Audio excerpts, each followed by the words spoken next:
اور جن لوگوں کو یہ ڈر کا خوف تھا کہ اللہ کے سامنے مجھے ایک نہ ایک دن اللہ کے سامنے حاضر ہونا، اصحاب کتاب اللہ کے سامنے دینا ہے، اللہ آخرت کے مقابلے میں دنیا میں سزا دیتے، یہ ہمارے لیے دکھ ہے۔ اور ہم کیا کرتے ہیں؟ ہم کہتے ہیں دنیا میں باپ نہ دیکھے، دنیا میں رشتہ دار نہ دیکھے، دنیا میں بھائی نہ دیکھے، دنیا کے قانون سے ہم چھپ کر گناہ کر لیں، غلطیاں کر لیں، دنیا میں ہمیں سزا نہ ملے۔ میرے مسلمان بھائی، یہ دنیا کی سزا دور سزا ہے۔ اصل سزا جو اللہ تمہیں جہنم کی آگ کے اندر ڈال کر دے گا، اس وقت کیا ہوگا؟ سمجھدار لوگ تو وہ ہوا کرتے تھے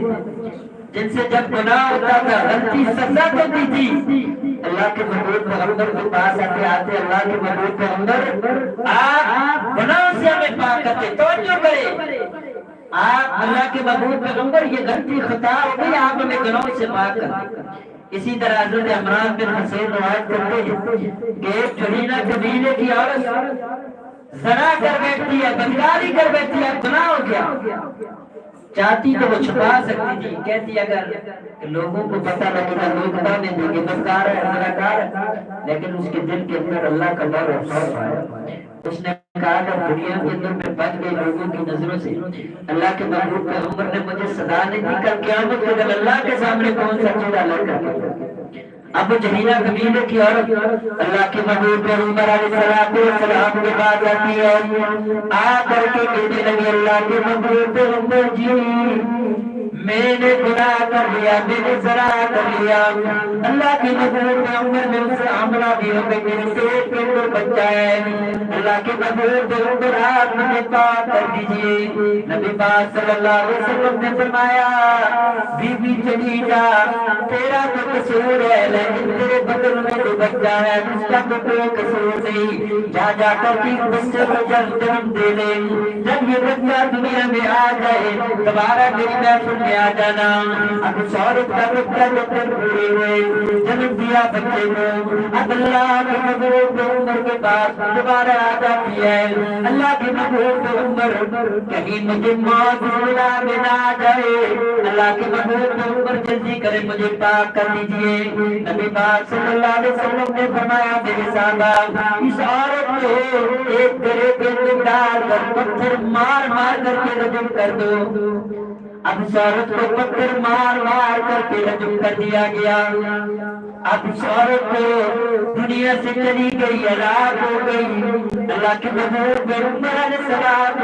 نے اس کا جنازہ بنایا۔ سیدنا عمر فاروق رضی اللہ تعالیٰ عنہ کہنے لگے اللہ کے محبوب پیغمبر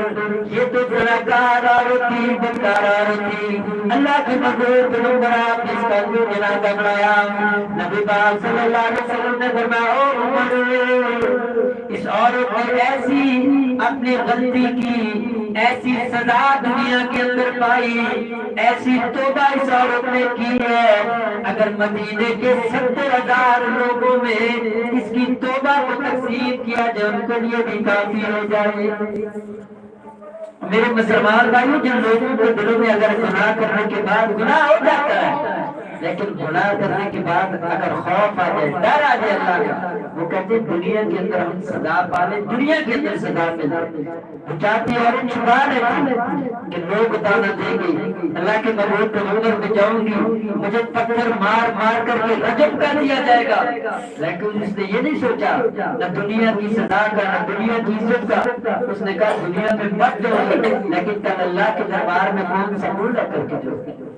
آج کبھی میرا آپ نے سوچا کہ یار یہ گناہ میں نے تنہائی میں کیا، ماں سے چھپ کر کیا، بھائی سے چھپ کر کیا، والدین سے چھپ کر کیا، رشتہ دار سے چھپ کر کیا،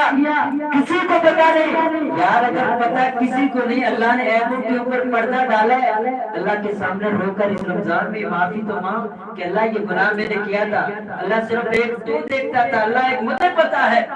اللہ اس گناہ کو تو معاف کر دے، تیرے خزانے پہ کوئی کمی ابھی نہیں معافی مانگیں گے، کب مانگیں گے؟ اگر اسی حالت میں اس گناہ کے اندر موت آگے بتائیں قبر کے اندر کیا حساب دے گی؟ کل قیامت کے دن اللہ کے دربار میں جب اٹھایا جائے گا کون سا منہ لے کر چہرہ لے کر اللہ کے دربار میں کھڑے ہوگا؟ اس لیے میرے مسلمان بھائیوں گناہ ہو جاتے ہیں تو رمضان کا اس مہینہ جس کے 25واں دن روزہ جا رہا ہے 4 یا 5 دن اللہ کی قسم اللہ سے